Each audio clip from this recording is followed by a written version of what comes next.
You bought a rental property because the number said it should make $500 a month. 6 months later, rent has come in every single month, but your bank account barely moved. So where did the cash go? It didn't disappear. It got eaten by vacancy, maintenance, turnover, taxes, insurance, management, and a repair bill you didn't see coming. In this video, I'll show you exactly where that cash goes, how to find your own leak, and how to tell if the property is temporarily off or broken from day one. This is one of the most frustrating experiences a new rental owner has. The spreadsheet said it would work. The tenant is paying. The mortgage is getting paid. Nothing dramatic happened. And yet the income never shows up. Before you blame the tenant, the market, or the property, go back to your assumptions. Cash flow problems from one of two places. The property is underperforming, or your original projection was too optimistic. Different problems, different fixes. Same property from the first video in this series. Purchase price is $165,000, renovation $25,000, total cash in is $45,000, rent $2,050 a month. The projected mortgage, taxes, and insurance $1,280 a month. $2,050 minus $1,280 is $770. We projected conservatively. Call it $500 a month in cash flow. Year one actually came in far below that. Let's find out why. Reason one, scheduled rent isn't collected rent. A $2,050 lease doesn't guarantee $24,600 a year. The vacancy, late payments, lease breaks, and turnover eat into it. Say you actually collect $22,800.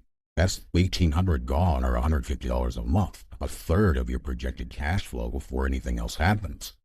Reason two, vacancy and turnover don't arrive as tidy as a 5% allowance.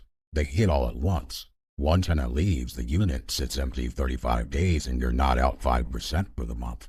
You're out the whole rent check, plus cleaning, repairs, and advertising. One turnover at $2,050 and lost rent plus $700 in make-ready costs is $2,750 gone. That can wipe out several months of projected profit in one event. Reason three, maintenance is easy to under budget because each repair looks small on its own. A faucet, a disposal, an HVAC service call, a toilet, a door, pest control. Individually nothing, but they add up to $1,280 a year. That's over $100 a month. If you budgeted $50, your real number is more than double. Reason four, capital expenses don't show up in year one, so people forget them. A new HVAC system in year three runs $8,000. If you'd set aside $200 a month, the money is there. If you set nothing aside, it's in an emergency, and it means your good early years were partly funded by a reserve you never bill. Reason five, taxes and insurance creep. A reassessment adds $900 a year in taxes. That's $75 a month.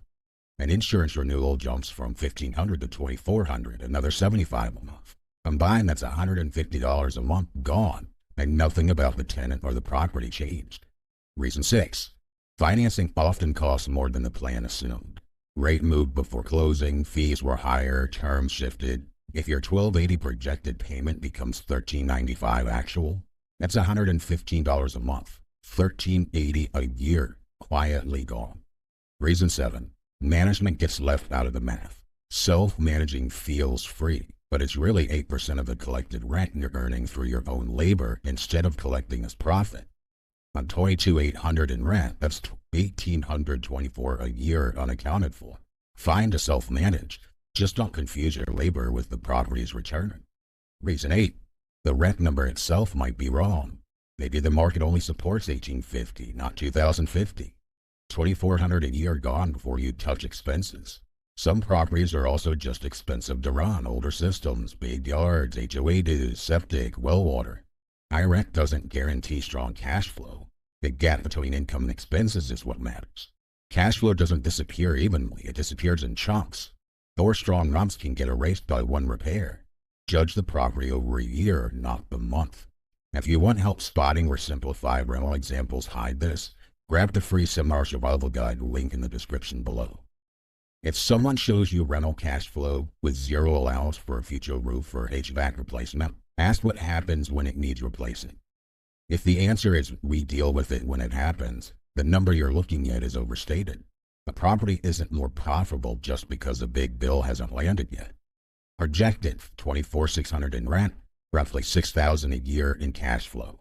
Your actual $22,800 collected rent minus $15,360 debt service, $1,200 in maintenance, $2,750 vacancy and turnover, $1,824 in management, $1,200 capital reserve, $600 in other expenses. What's left isn't $500 a month. It's closer to $100. Not one disaster. 10 small misses stacked. That's how a rental looks good on paper and disappoints in real life.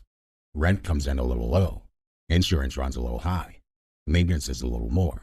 One turnover finishes the job. Small errors compound. Is the property actually bad? Not necessarily. Separate temporary problems, one unusual repair, a rough first turnover, a single-time legal cost, from structural ones. Rent, consistently below projection. Permanently higher insurance or taxes. Constant maintenance. Thin margin even in a good month. A one-time $3,000 repair is nothing. Losing $250 a month because your original numbers were wrong is a different problem entirely. If this were my property, I wouldn't sell over one soft year.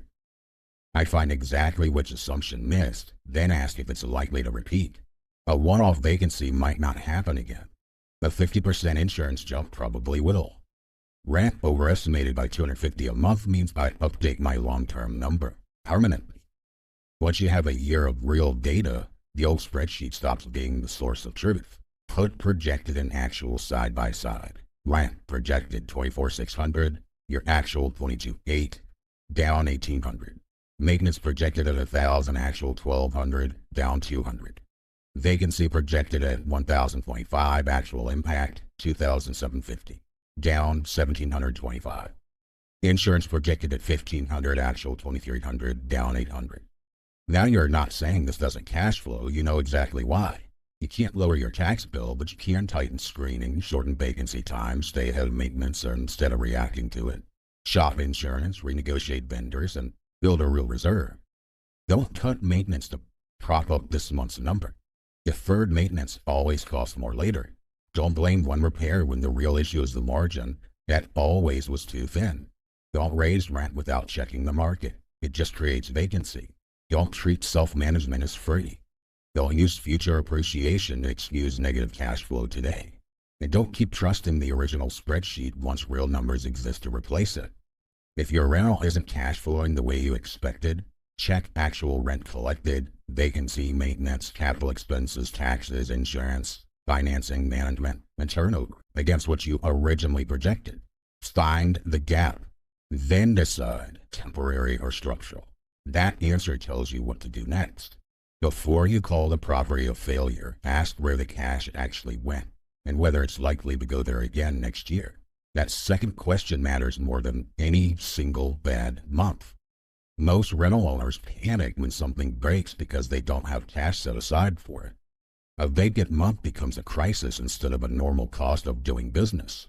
In the next video, we'll discuss how much cash you should actually keep in reserve for one property and for a portfolio. Watch that one next. Grab the free seminar survival guide in the link in the description below. It'll help you spot when a rental pitch is built on ideal occupancy and zero real-world expenses. And if you want the full breakdown tool I use to stress test the deal before I buy it, that's inside the vault. As always, subscribe to Seminar Insider for real estate education without the seminar pressure and the high ticket price.